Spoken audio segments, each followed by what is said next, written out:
राजा शांतनु के जन्म की कथा। शांतनु महाभारत के एक प्रमुख पात्र थे। महाकाव्य महाभारत में शांतनु हस्तिनापुर के एक कुरु राजा थे। वह भरत जाति का वंशज था। चंद्रवंश, पांडवों और कौरवों के परदादा थे। वह हस्तिनापुर के राजा प्रतिपदा के सबसे छोटे पुत्र थे और उनका जन्म उत्तरार्ध काल में हुआ था।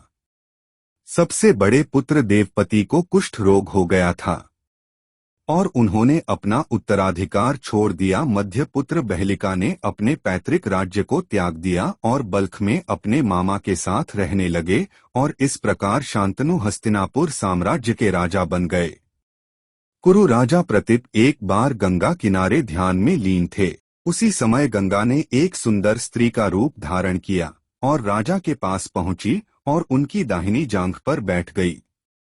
जब राजा प्रतीप ने उससे पूछा कि वह क्या चाहती है, तो गंगा ने उनसे कहा वह आपसे विवाह करना चाहती हैं। हालांकि प्रतीप ने मना कर दिया क्योंकि उन्होंने किसी से भी वासना नहीं करने का संकल्प लिया था और यह भी कि वह उनकी दाहिनी जांघ पर बैठी थी और परंपराओं के अनुसार एक पुरुष की दाहिनी जांघ उसकी बेटी या बहू के लिए थी जबकि बाईं जांघ बीवी लिए थी। फिर राजा प्रतीप ने उसे प्रस्ताव दिया कि क्या वह मेरे बेटे से शादी करेगी, जिससे वह सहमत हो गई और वहां से चली गई।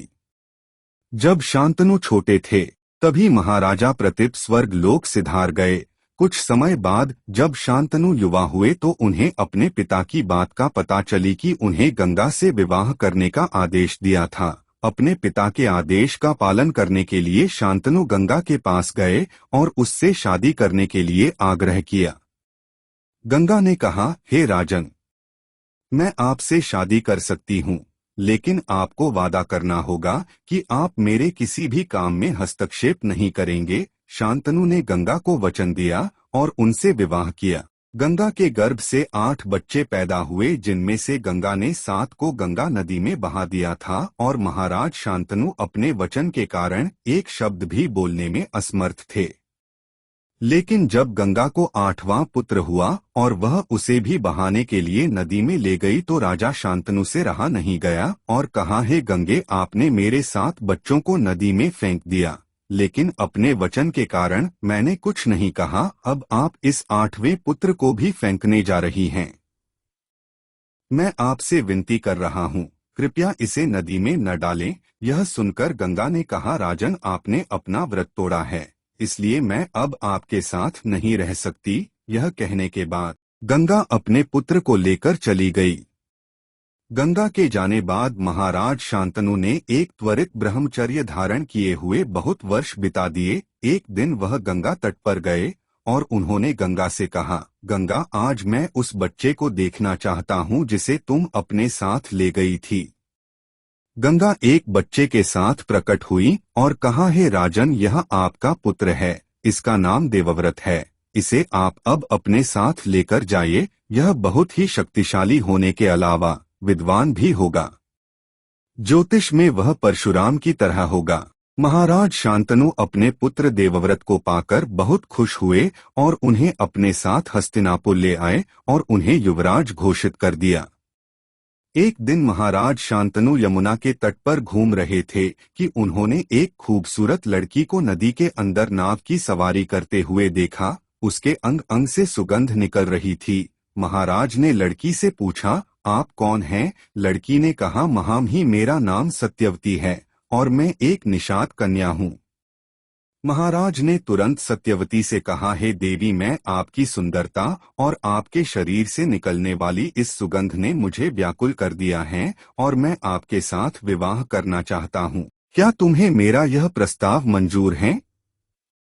सत्यवती ने कहा, हे राजन, मुझे क्षमा करे, मैं अपने पिता की आज्ञा के बिना किसी पुरुष के साथ विवाह नहीं कर सकती। यह सुनकर महाराज तुरंत सत्यवती के पिता के पास पहुंचे और सत्यवती से अपने विवाह का प्रस्ताव रखा। इस पर निषाद ने कहा, राजन, मुझे भी मेरी बेटी को आपसे शादी करने में कोई आपत्ति नहीं है, लेकिन आपको मेरी बेटी के गर्भ से पैदा हुए बेटे को ही आपके राज्य का उत्तराधिकारी बनाना होगा। निषाद की यह बात सुनकर महाराज शांतनु चुपचाप हस्तिनापुर लौट आए, क्योंकि वह पहले ही देवव्रत को युवराज घोषित कर चुके थे।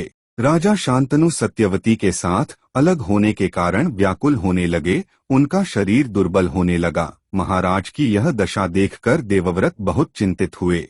जब उन्हें मंत्रियों द्वारा पिताजी की इस प्रकार की स्थिति के बारे में पता चला, उन्होंने तुरंत सभी मंत्रियों के साथ निषाद के घर का जा पहुंचे और उन्होंने निषाद से कहा, हे निषाद, आप खुशी खुशी अपनी पुत्री सत्यवती का विवाह मेरे पिता शांतनु के साथ करें। मैं आपसे वादा करता हूं कि आपकी बेटी के गर्भ से पैदा हुआ बच्चा ही हस्तिनापुर का उत्तराधिकारी बनेगा। और मैं आपसे यह भी वादा करता हूं कि मैं जीवन भर अविवाहित रहूंगा।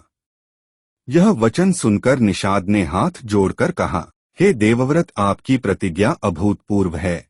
यह कहते हुए निषाद ने तुरंत अपनी बेटी सत्यवती को देवव्रत और उनके मंत्रियों के साथ हस्तिनापुर भेज दिया। देवव्रत ने अपनी मां सत्यवती को लाया और अपने पिता शांतनु के साथ विवाह कर दिया। पिताजी प्रसन्न हुए और बेटे से कहा, वत्स, आपने पितृत्व की प्रतिज्ञा ली है। ऐसा वादा जो आज तक किसी ने नहीं किया है, न ही यह भविष्य में कोई करेगा। मैं तुम्हें एक वरदान देता हूं कि तुम अपनी इच्छा से ही मृत्यु को प्राप्त होगी, और आपकी इस प्रतिज्ञा के कारण आपको भीष्म कहा जाएगा, और आपकी प्रतिज्ञा को हमेशा भीष्म प्रतिज्ञा के रूप में भी युगों युगों तक जाना जाएगा।